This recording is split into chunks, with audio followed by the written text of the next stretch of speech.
السلام علیکم ورحمۃ اللہ وبرکاتہ۔ الحمد للہ رب العالمین، والصلاة والسلام علی اشرف الانبیاء والمرسلین وعلی آلہ واصحابہ اجمعین،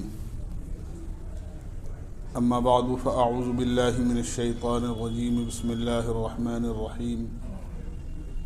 ومن احسن قولا ممن دعا الى اللہ وعمل صالحا وقال اننی من المسلمین، صدق اللہ العظیم۔ دوستو بزرگو،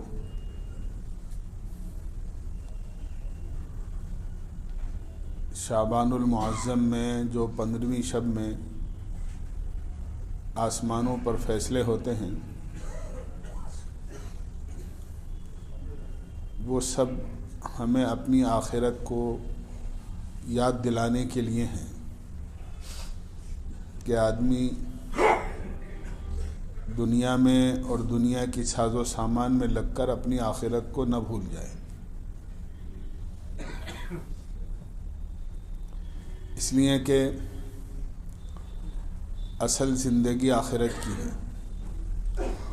دنیا کی زندگی ناپائیدار ہے اور اس کو کھیل کود کہا ہے۔ وَمَا الْحَيَاةُ الدُّنْيَا إِلَّا لَهْوٌ وَلَعِبٌ، یہ تو کھیل کود ہے۔ جس طرح چھوٹے بچے مٹی میں کھیلتے ہیں، وہ گھر بناتے ہیں، کھلونوں سے کھیلتے ہیں، اور وہ اس کو اپنی نظر میں یہ سمجھ رہے ہوتے ہیں کہ ہم کام کر رہے ہیں،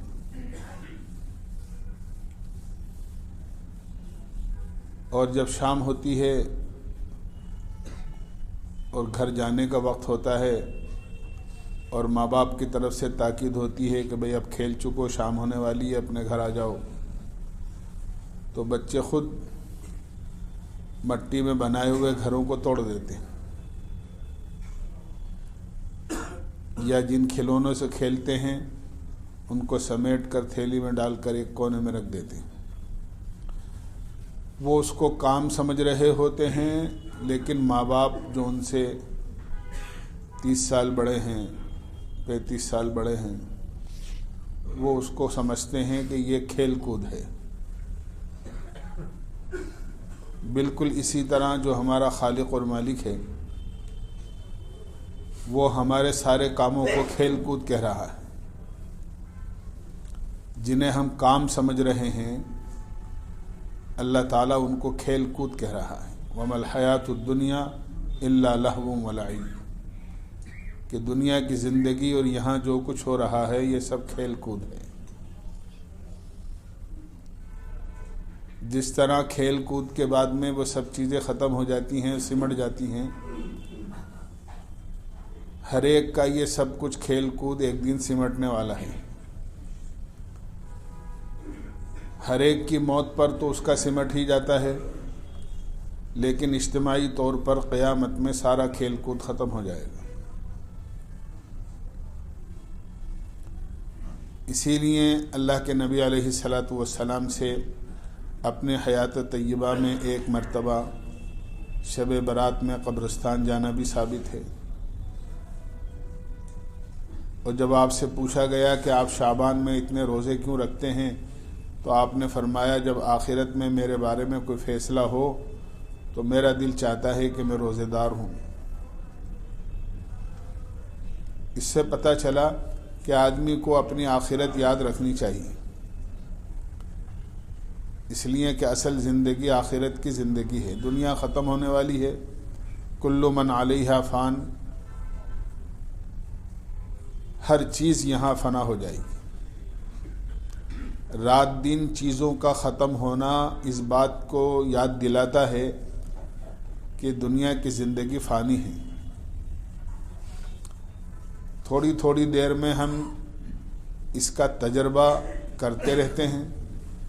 کسی چیز کا تجربہ منٹوں میں ہو جاتا ہے، کسی کا گھنٹوں میں ہو جاتا ہے، کسی کا دنوں میں ہو جاتا ہے، کسی کا مہینوں میں، کسی کا سالوں میں۔ دسترخوان پر آدمی کھانا کھانے کے لیے بیٹھا، اب بھوک لگ رہی ہے تو پیٹ میں تو بھوک ہے اور دسترخوان پر پلیٹ میں کھانا ہے۔ آدمی نے کھانا کھایا تو پیٹ کی بھوک ختم، دسترخوان کا اور پلیٹ کا کھانا ختم۔ پیاس لگ رہی ہے تو پیاس حلق میں ہے اور پانی گلاس میں ہے۔ پانی پیا تو گلاس کا پانی ختم، حلق کی پیاس ختم۔ آدمی کو بخار ہے اور پڑیا میں دوا ہے۔ آدمی نے دوا کھائی تو جسم کا بخار ختم، پڑیا کی دوا ختم۔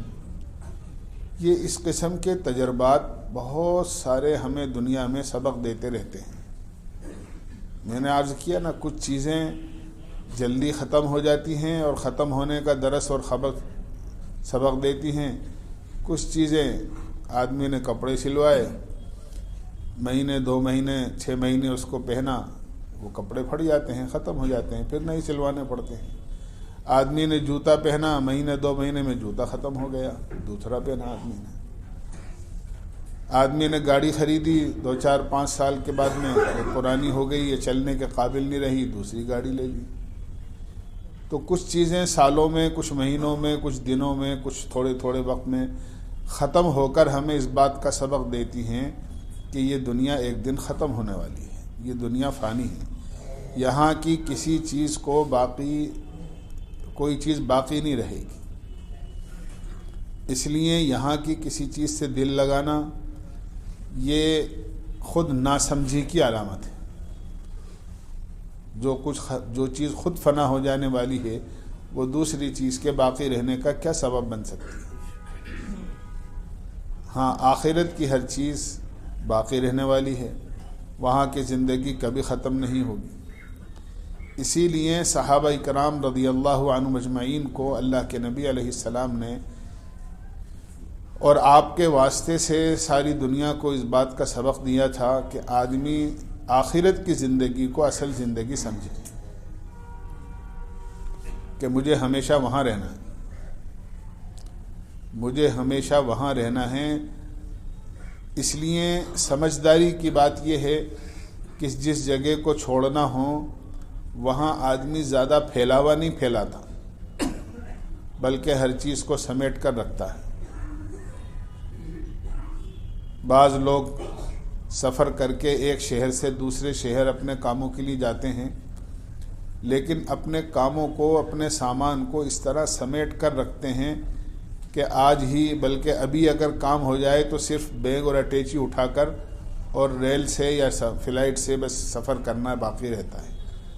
اس لیے کہ ان کو یہ امید ہوتی ہے کہ یہاں ہمیں ہمیشہ نہیں رہنا ہے، یہاں تو تھوڑی دیر کا کام ہے، جب بھی کام پورا ہو جائے گا، آج پورا ہو گیا تو آج اور کل پورا ہو گیا تو کل، یہاں سے روانگی ہے۔ یہاں کوئی ہمیشہ رہنے کے لیے نہیں آئے، اپنے گھر جانا ہے۔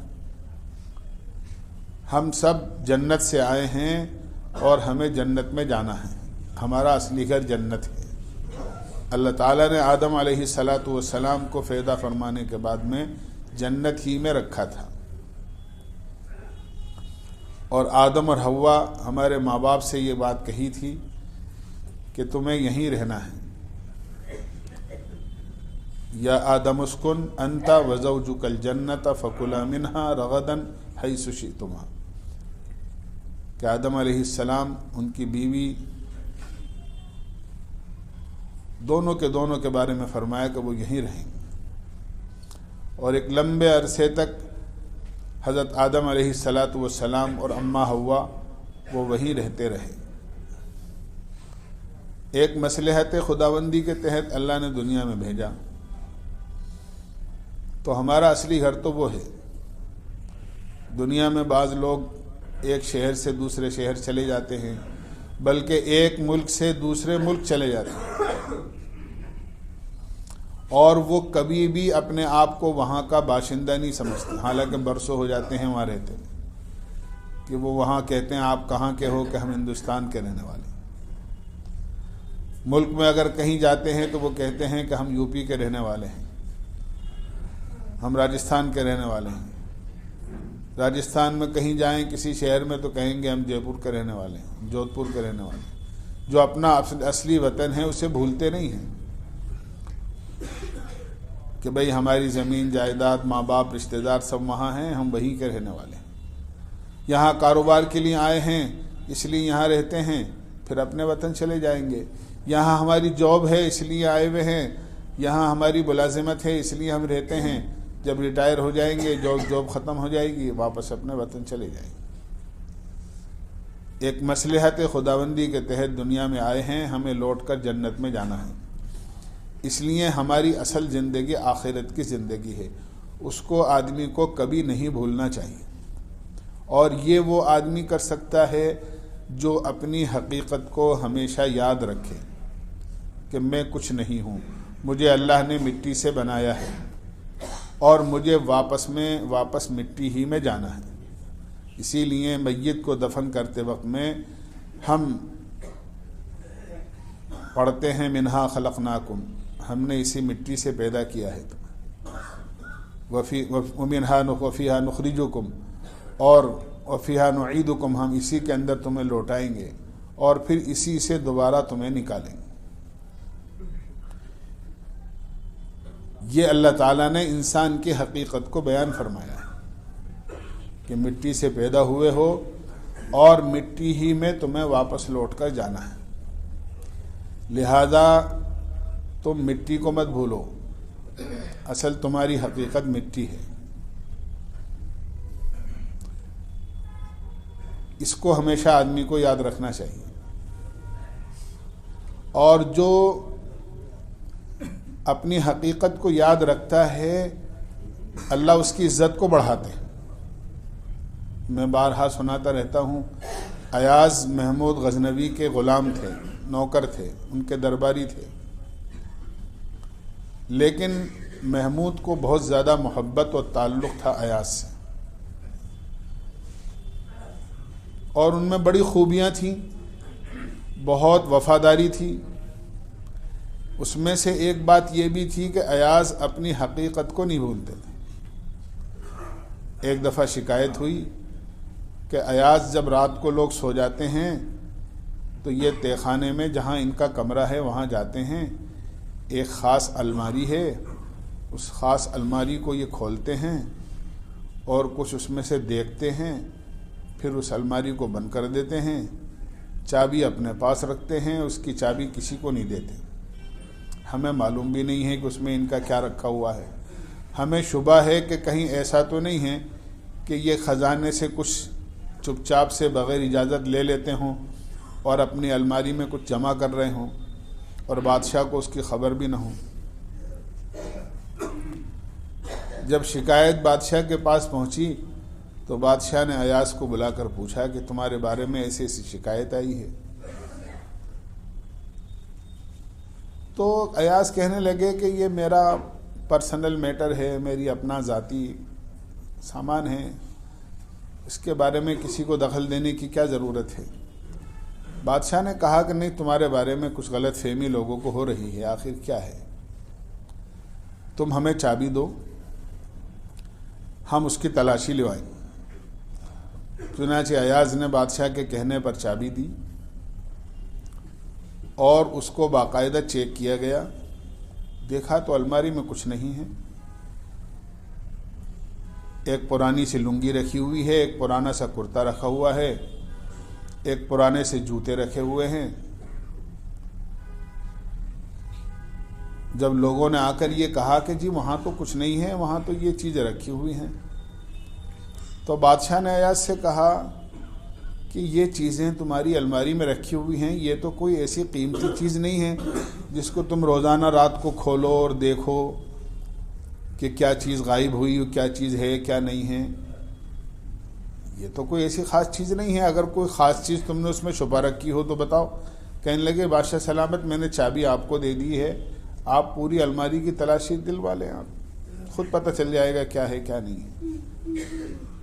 تو پھر پوچھا کہ آخر ان چیزوں کو تم کیوں دیکھتے ہو، الماری کیوں کھولتے ہو؟ یہ تو کوئی ایسی قیمتی چیز نہیں ہے جس کو روزانہ دیکھنے کی ضرورت ہو۔ ایاز نے کہا کہ بادشاہ سلامت، بات یہ ہے کہ جب میں آیا تھا تو یہ لباس پہن کر آیا تھا جو الماری کے اندر رکھا ہوا ہے. یہ میرا دیہاتی پرانا کرتا، یہ پرانی لنگی، یہ پرانے جوتے، اور میں نے ان کو یہ سنبھال کر رکھ رکھا ہے اس لیے، اور روزانہ میں اس کو اس لیے دیکھتا ہوں کہ اور اپنے آپ کو مخاطب کر کے کہتا ہوں ایاز بھول مت جانا، تیری حقیقت یہ ہے. جب تو اس دربار میں آیا تھا تو تیرا یہ کرتا تھا، تیری یہ لنگی تھی، تیرے یہ جوتے تھے. یہاں جو کچھ تجھے ملا ہوا ہے یہ بادشاہ کی مہربانی اور تعلق کی بات ہے. اصل حقیقت تیری تو یہ ہے. یہ جو لباس تجھے فاخرانہ اور اچھا اور شاہانہ لباس ملا ہوا ہے یہ بادشاہ کی مہربانی کی وجہ سے ملا ہوا ہے، ورنہ تیری حقیقت تو یہ ہے. اس حقیقت کو مت بھول جانا. یہ اصل چیز ہے کہ آدمی اپنی حقیقت کو نہ بھولے کہ مجھے اللہ نے مٹی سے بنایا ہے اور مجھے لوٹ کر مٹی ہی میں واپس جانا ہے، اور قیامت میں مجھے اسی مٹی سے واپس اللہ کے دربار میں حاضر ہونا ہے.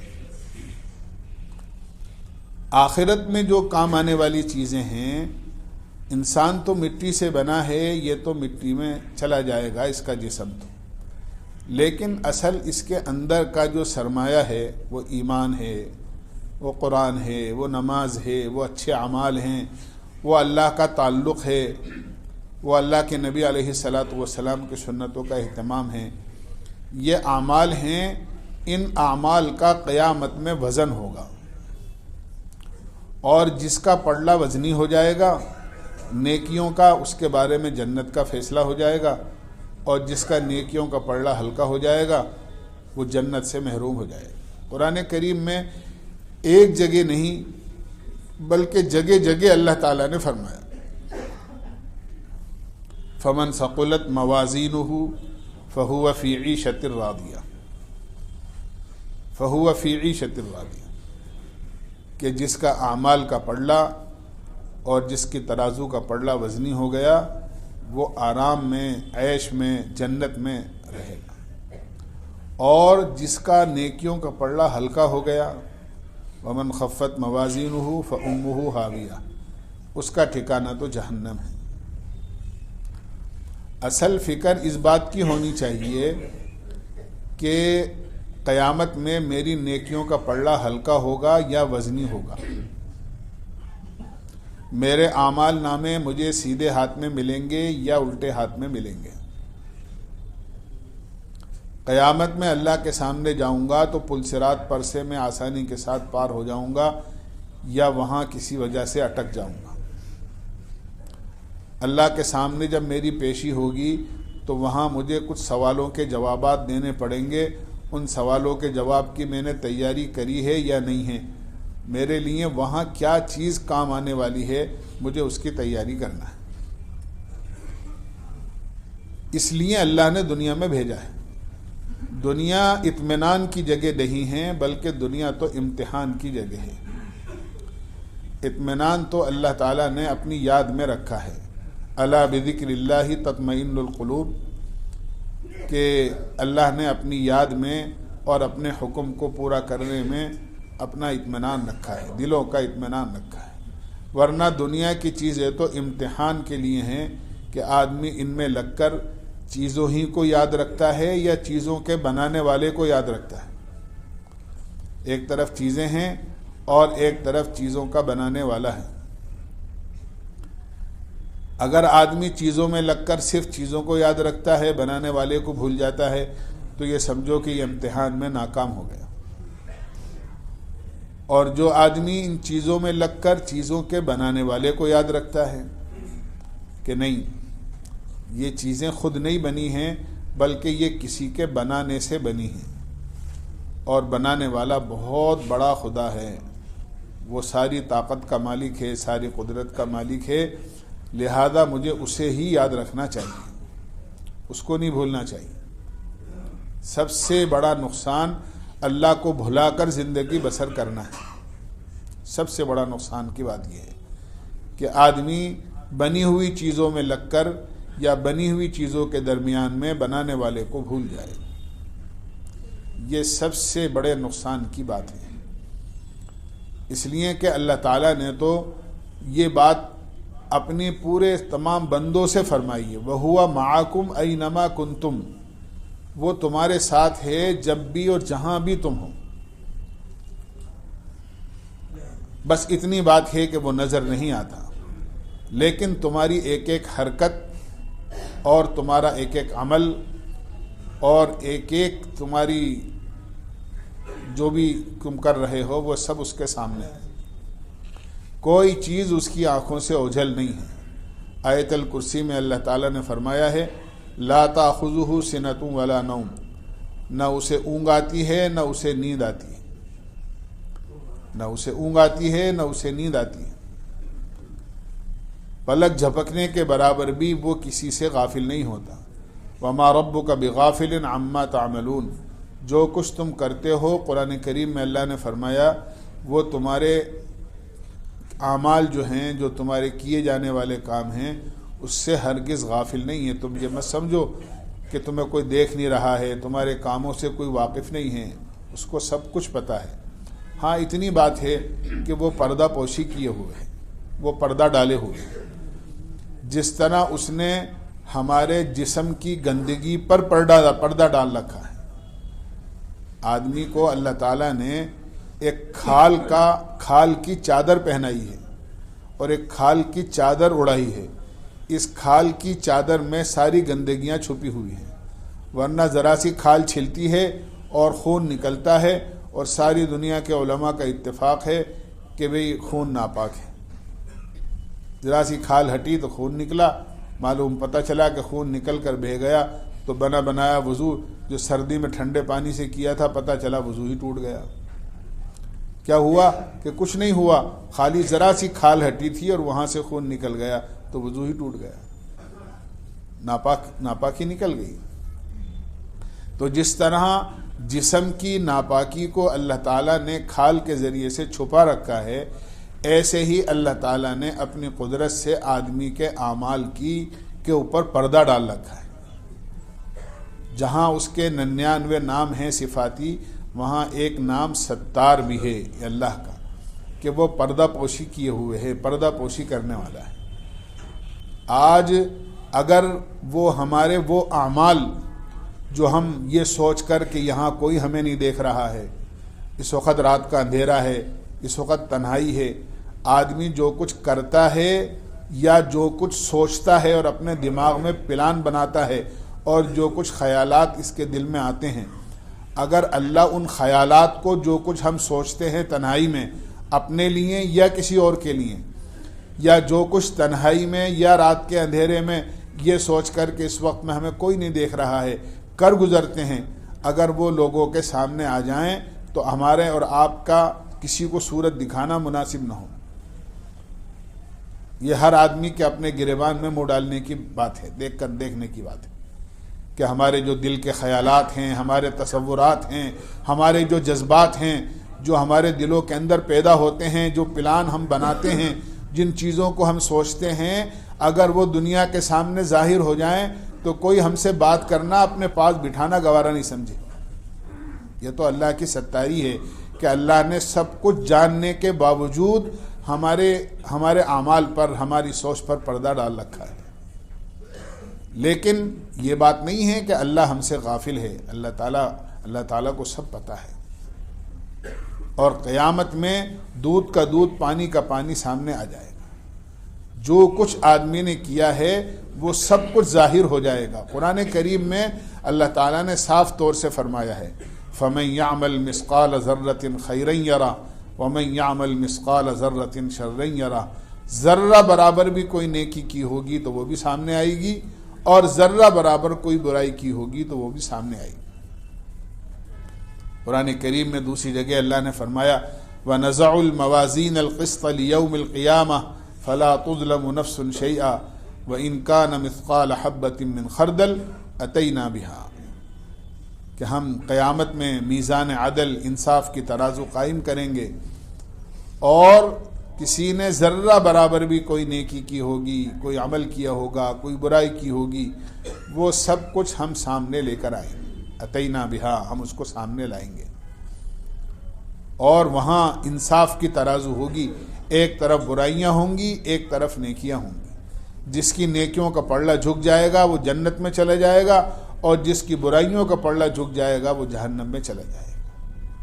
وہاں سب چیز ظاہر ہو جائے گی، کوئی چیز آدمی کی چھپی ہوئی نہیں رہے گی۔ اللہ کی طرف سے فرشتے متعین ہیں جو ہماری نیکیاں بھی لکھ رہے ہیں، ہماری برائیاں بھی لکھ رہے ہیں، دونوں معاملے لکھے جا رہے ہیں۔ اس لیے سمجھدار آدمی وہ ہے جس کو اللہ کے نبی علیہ الصلاۃ والسلام سمجھدار فرما رہے ہیں۔ الکیس من دان نفسہ وعمل لما بعد الموت۔ دنیا میں تو سمجھدار اس آدمی کو کہا جاتا ہے جو دنیا میں ترقی کرے گا۔ صاحب بڑا سمجھدار آدمی ہے، بڑا مائنڈیڈ آدمی ہے، پہلے ایک دکان تھی اب 2 ہو گئی، پہلے ایک مکان تھا اب 2 مکان ہو گئے، پہلے ہندوستان میں کاروبار تھا اب 4 ملکوں میں ان کے آفس ہیں۔ آدمی اس کو ذرا مائنڈیڈ سمجھتا ہے، سمجھدار۔ اور اللہ کے نبی علیہ الصلاۃ والسلام فرما رہے ہیں الکیس من دان نفسہ وعمل لما بعد الموت۔ سمجھدار آدمی وہ ہے جو دنیا میں اللہ کا فرما بردار رہے اور مرنے کے بعد جو زندگی آنے والی آخرت کی اس کے لیے اعمال کرے۔ یہ ہے وہ سمجھدار جو آدمی اپنی آخرت کو یاد رکھنے والا ہے۔ دنیا کی حقیقت خاتمہ ہے اور یہ ختم ہونے والی چیز ہے، اور آخرت کی ہر چیز باقی رہنے والی ہے۔ لہذا باقی رہنے والی چیز پر جان و مال لگانا یہ سمجھداری کی بات ہے، یہ عقل مندی کی بات ہے۔ ایسی چیز پر جان و مال لگانا جو خود ختم ہو جائے گی تو جان و مال بھی ختم ہو جائے گا، لیکن آخرت کے کاموں پر جان و مال لگائیں گے تو انشاءاللہ جب وہ چیزیں باقی رہیں گی، وہ اعمال باقی رہیں گے تو ہمارے جان و مال جو ہے اس پر لگے گا۔ تو یاد رکھو اللہ تعالیٰ اس کا بدلہ آخرت میں ضرور دیں گے۔ قرآن کریم میں اللہ تعالیٰ نے خود فرمایا وَمَا أَنفَقْتُم مِّن شَيْءٍ فَهُوَ يُخْلِفُهُ۔ جو اللہ کے نام پر خرچ کرو گے وہ تمہیں بعد میں مل جائے گا، اور جو دنیا پہ لگاؤ گے وہ ضائع ہو جائے گا، ختم ہو جائے گا۔